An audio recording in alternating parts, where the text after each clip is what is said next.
அன்பிற்கினிய நண்பர்கள் அனைவருக்கும் அடியேன் நாகராஜனின் மார்கழி காலை வணக்கம்.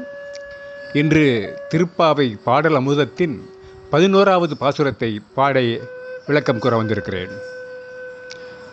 ஆண்டாள் முற்றிலுமாக ஆய்ச்சியர் குல பெண்ணாகவே மாறி மேய்ப்பவருடைய எண்ணம் செயல் எல்லாம் கலந்து ஆயர்பாடி மக்களை தன் சுற்றமாக கொண்டு விட்டதை முந்தைய பாசுரங்களில் பார்த்தோம்.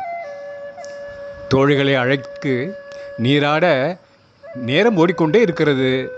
தோழியோ எழுந்து வந்த பாடில்லை. நாம இருந்தால் என்ன செய்வோம்? அவளை விட்டு விட்டு நீராட சென்றிருப்போம். ஆனால் பக்தி நெருக்கி இது அழகல்லவே. பிறரை விட்டுவிட்டு தான் மட்டும் இறைவனை அடைய முயன்றால் அது நடக்காத ஒன்று அல்லவா? எல்லாருமாய் இறைவனை நாட வேண்டும், அவன் புகழ் பேச வேண்டும். அப்போதுதான் அவன் அருள் கிடைக்கும். அதனால்தான் கூட்டு பிரார்த்தனைக்கு மகத்துவம் அதிகமாகிக் கொண்டே இருக்கிறது. இப்பொழுது பாசுரத்தை பார்ப்போம். கற்றுக்கரவை கணங்கள் பல கறந்து செற்றார் திரளழிய சென்று செருச்செய்யும் குற்றமொன்றில்லாத கோவலரம் பொற்கொடியே புற்றரவு அல்கு புனமையிலே போதராய் சுற்றத்து தோழிமார் எல்லாரும் வந்து நின் முற்றம் புகுந்து முகில்வண்ணன் பேர்பாட சிற்றாதே பேசாதே செல்ல பெண்டாட்டி நீ எற்றுக்கு உறங்கும் பொருளேலோர் எம்பாவாய். என்ன அழகான பாடல் பாருங்கள். கண்டுகளோடு கூடிய பசுக்களிடமிருந்து பால் கறப்பவனாகவும் தங்களை பகைத்தவர்களை எதிர்த்து நின்று போரிடும் தன்மையுடையவனும் மாசு மறுவற்றமுனான கோபாலனை தழுவத் துடிக்கின்ற கொற்கொடியே புற்றில் இருக்கும் பாம்பின் படத்தை போன்ற அல்குலை உடையவளே, மயில் போன்றவளே, நம் சுற்றுப்புறத்திலுள்ள எல்லா தோழியரும் உன் வாசல் கதவிற்கு வந்து விட்டார்கள். அவர்கள் மேக வண்ணனாகிய கண்ணனை புகழ்ந்து பாடிக்கொண்டிருக்கிறார்கள். செல்வத்தையும் பெண்மையையும் புனிதமாய் காப்பவளே, இதையெல்லாம் கேட்டு அசையாமலும் பேசாமலும் உறங்கிக் கொண்டிருக்கிறாயே. அர்த்தமற்ற இந்த உறக்கத்தினால் உனக்கு என்ன பலன் கிடைக்கப் போகிறது?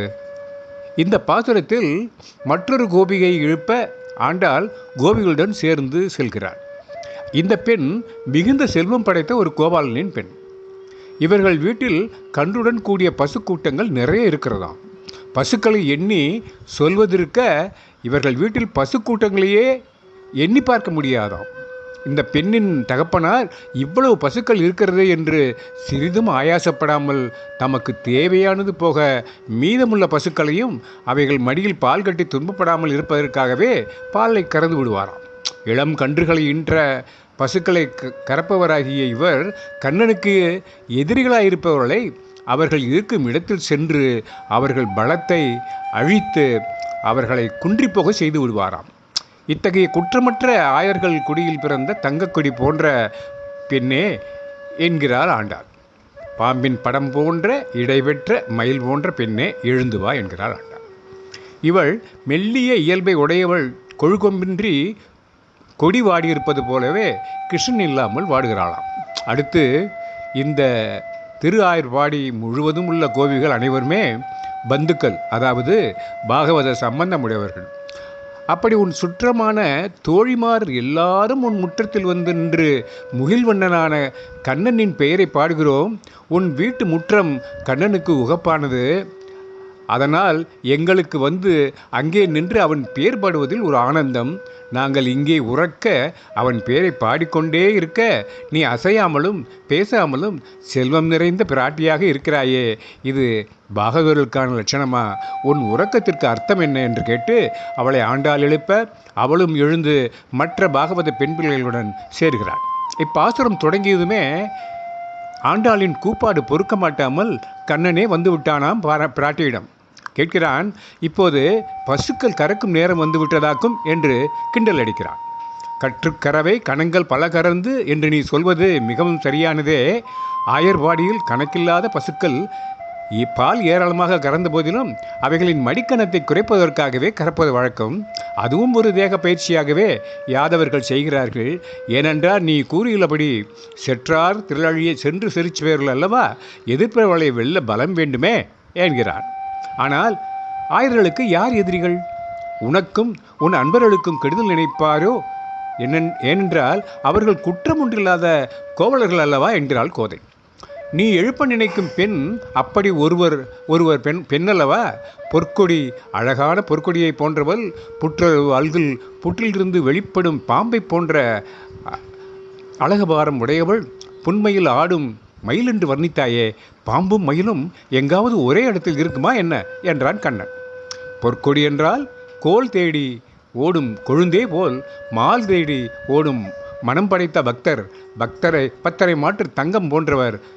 புற்றவள்குள் என்றால் ஊருக்குள் இருக்கும் பாம்பு போன்ற பரம ஏகாந்தி, தன் பெருமையை மறைத்து கொள்பவர். அதே சமயம் முகில்வண்ணனாகிய உன்னை கண்டபோது மேகத்தை கண்ட மயில் போன ஆனந்தம் அடைபவர் என்று பதில் சொல்கிறாள்.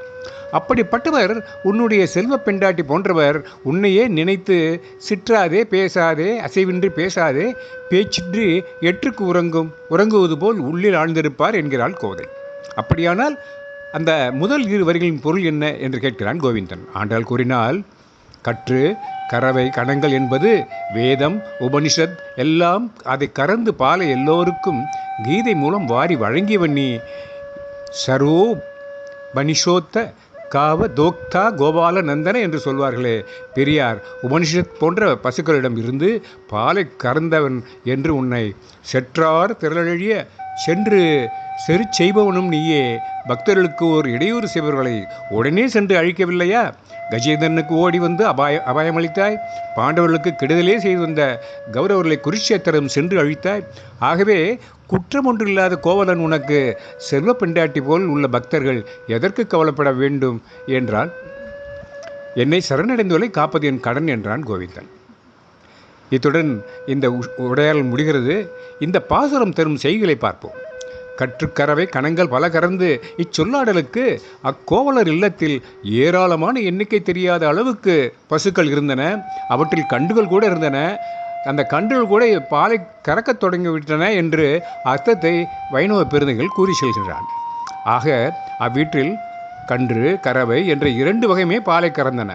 சிறு வயதிலேயே ஞானத்தை பொழிகின்ற ஆச்சாரியர்களைப் போல அக்கோவலர் தம் பிறர் தேவைக்காகவும் பசுக்களின் மடியில் பால் கட்டிக்கொண்டு அவை துன்புறக்கூடாது என்ற எண்ணத்திலும் அத்தனை பசுக்களிடமும் நிதம் பால் கறக்கும் கடுமையான தொழிலை மன மகிழ்வோடு செய்து வந்தார். அதோடு செற்றார் திரளை சென்று சிறு செய்யும் பகைவரை அவரது இருப்பிடத்திற்கே சென்று வென்று அடக்கும் திறம் படைத்தவர் அவர். பால் கறக்கும் ஆயருக்கு ஏது பகைவர் என்று கேள்வி எழுவது நியாயமே. கண்ணனின் பகைவர் தான் ஆயர்பாடியில் வாழ்ந்த அனைவருக்கும் பகைவர். அதனால்தான் நாச்சியார் பேரெதுவும் கூறாமல் செற்றார் என்று பொதுவாக பகைவரை குறிக்கிறார். அக்கோவலர் பகைவருடன் போரிட்டு அவர்தம் பலத்தையும் திறனையும் குன்றச் செய்து அவர்களை வெற்றி கொண்டாலும் அப்பகைவரை அழிப்பதில்லை. அதனாலேயே அவரை குற்றமொன்றில்லாத கோவலர் என்கிறார் ஆண்டாள். அதோடு அக்கோவலர் பக்தி ஞான யோகங்களை கடைப்பிடிக்காத போதும் கர்ம யோகத்தில் சிறந்து விளங்குவதால் அதுவே பரமனுக்கு போதுமானது என்பதையும் குற்றமொன்றில்லாத கோவலர் என்பதன் வாயிலாக ஆண்டாள் வலியுறுத்துவதாக கொள்ளலாம். அத்தகைய குற்றமொன்றில்லாத கோவலர் வீட்டில் பிறந்த பெண் பொற்கொடியாகத்தானே இருக்க முடியும்? கர்மயோகியின் மகளாக பிறந்த பெண் இப்படி தூங்கலாமா என்று ஆண்டாள் விசனப்படுவதாக கொள்வதிலும் ஒரு நயம் இருக்கிறது இல்லையா? நேர வித்தியாசத்தை கூட ஒரு பாசுரத்திலிருந்து அடுத்த பாசுரத்துக்கு செல்கையில் ஆண்டாள் அழகாக தாவுகிறாள். அதாவது எருமை சிறுவீடு மேய்வான் பரந்தனகான் என்று 8வது பாசுரத்தில் பாடிய கோதை இப்பாசுரத்தில் அவற்றை கறக்கும் நேரம் நெருங்கிவிட்டது என்று சொல்லி உறங்குபவளை எழுப்புகிறாள். அடுத்து புற்றவர்களுக்குள் புனமையிலே என்று அப்பெண்ணை வர்ணிக்க ஒரே நேரத்தில் பாம்பையும் அதன் பரம வயிறு மயிலையும் துணை கழைத்தது ஒரு ஆண்டாளின் கவிநயம் தெரிகிறதா இல்லையா? உறங்கும் அப்பெண்ணின் கூந்தல் பறந்து கிடப்பது அழகான மயில் தோகையை விரித்தாடுவதை போன்றுள்ளதாம். அதோடு தனது இயல்பான இடமான மனத்தில் சுதந்திரமாக வசிக்கும் புனமையிலே மகிழ்ச்சியோடு இருக்கும். ஒரு வகையில் பொற்கொடி புனமயில் போன்ற உருவங்கள் அப்பெண்ணின் மெல்லிய இயல்பை உணர்த்துவதாகும். அப்பொற்கொடி நாடும் கொழுகொம்பு கண்ணனன்றி வேறு யாராக இருக்க முடியும்? மெல்லிய இயல்புடையாயினும் புற்றவர்கள் படமெடுக்கும் நாகத்தின் கழுத்தை ஒத்த இடை என்ற வர்ணனை அடியவளின், அதாவது கண்ணனை அடைய வேண்டும் என்ற வைராக்கியத்தை குறிப்பில் உணர்த்துவதாக வைணவ பெரியார் அருளியிருக்கிறார்கள். சிறுத்த இடை என்பது சிற்றின்ப ஆசையை அறுத்து வைராக்கியம் மிகுந்த பற்றற்ற நிலையை குறிப்பதாகும். மயிலை பாடிய ஆண்டாளுக்கு மழை மேகம் ஞாபகத்து வந்துவிட்டது போலும். மழை மேகத்தை கண்டு தானே மயிலானது தோகை விரித்தாடும் இல்லையா? மழை மேகம் கருமை நிறம், அதுவே கண்ணன் நிறம். அதனால்தான் முற்றம் புகுந்து முகில்வண்ணன் பேர் பாடப்பட்டது. இத்துடன் இந்த பாசுரத்தின் விளக்கத்தை முடிக்கிறேன். மீண்டும் இன்னொரு பாசுரத்தில் உங்களை நாளை சந்திக்கிறேன். நன்றி, வணக்கம்.